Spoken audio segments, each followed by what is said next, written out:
Ahoj, já vás vítám u 9. dílu z mé zimní přípravy. Plánu jsou kiláky, no dneska to bude dobrá klouzačka.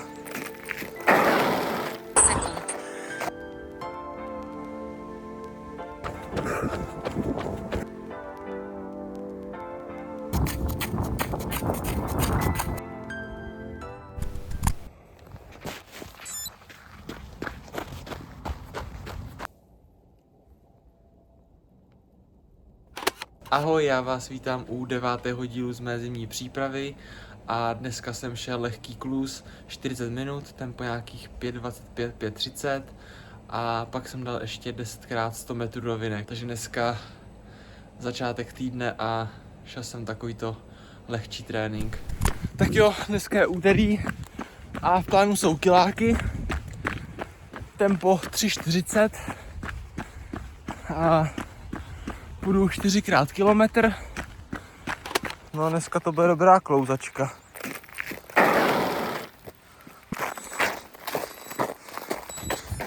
Odpočinek dokončen 1 minuta.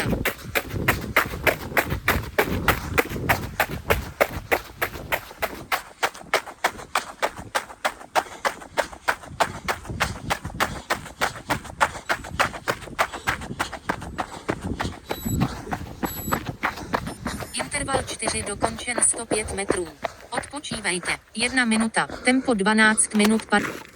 Takže to celkem šlo ty rovinky na tom. Takže si myslím, že ty kiláky na tom taky budou v pohodě. Jdu tempo 3,40, takže by to nemělo být problém na tom.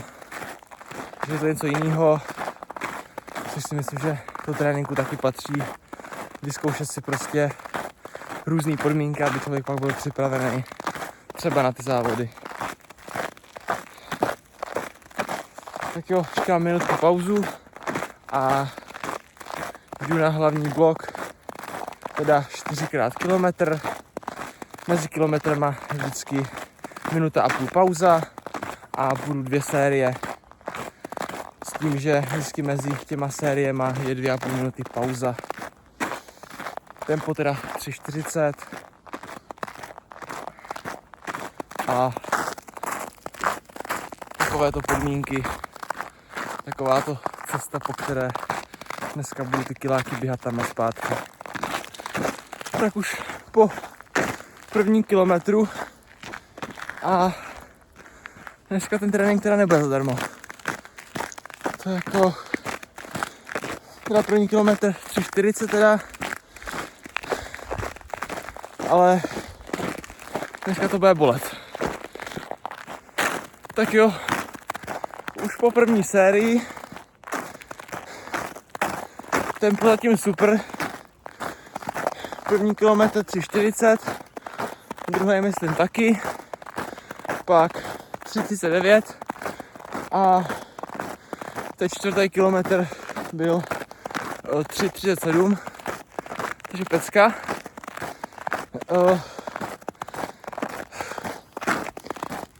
Tady ta zmrzlá silnice, po který běhám, tak dává mi teda zabrat, ale zatím to jde, těch 3,40 takový akorát, takže si myslím, že i ta druhá série bude v pohodě.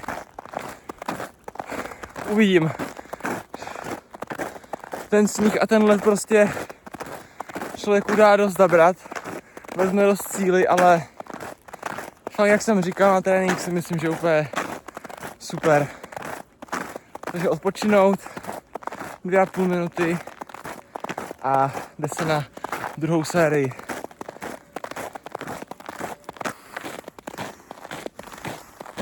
Poslední kilometr, takže vyždímat poslední síly a jde se. Odpočinek dokončen 1 minuta 30 sekund.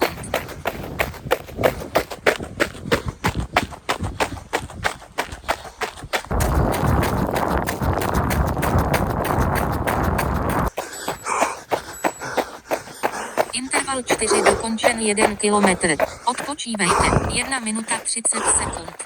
Tempo 12. Je to tam. Poslední kilometr tempo 3:37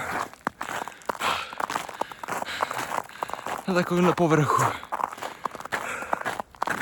Takže velká spokojenost. Super.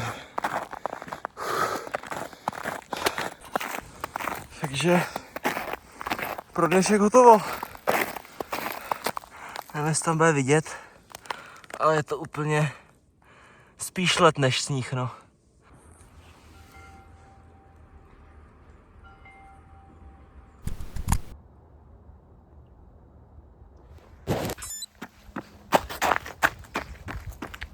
Dneska je středa a dávám hodinový klus.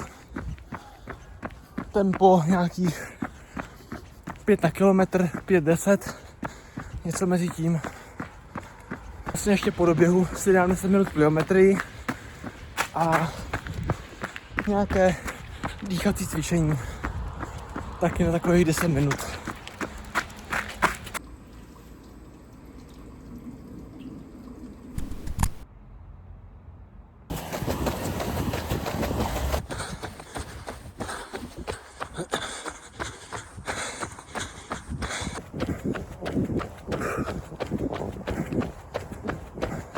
Tak jo, a půjdu poslední 3 minutovku. Jdem na to.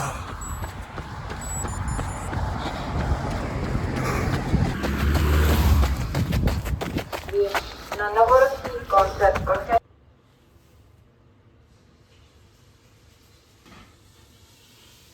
Jo, já už mám po dnešním střídavém tréninku, kdy jsem šel 3 minuty svižně a 3 minuty volně a šel jsem to 12krát takhle, za dnešek nějakých 17-18 kilometrů, takže úplná pecka a pokračujeme.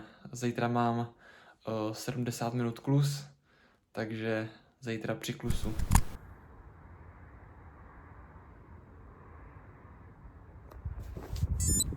Dneska je sobota a dnes dávám 70 minut plus. Trošku teda rychlejší klusík. Nějaký tempo 5 na kilometr. Zatím super, běžím 4 hodinky. Ještě mě čeká nějakých 55 minut.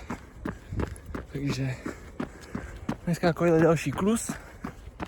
A zítra mě čeká long run, 1:50 minut.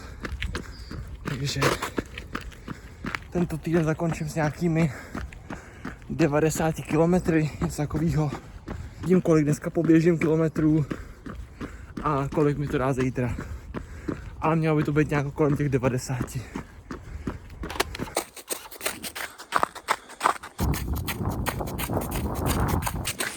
To je dobrá klouzačka tady. Ty krása.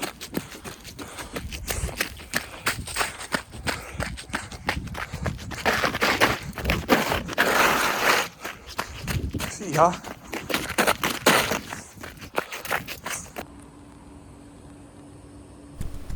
Tak jo, dneska máme neděli a dneska je teda dlouhý běh, 1:50, tempo nějakých 4:40.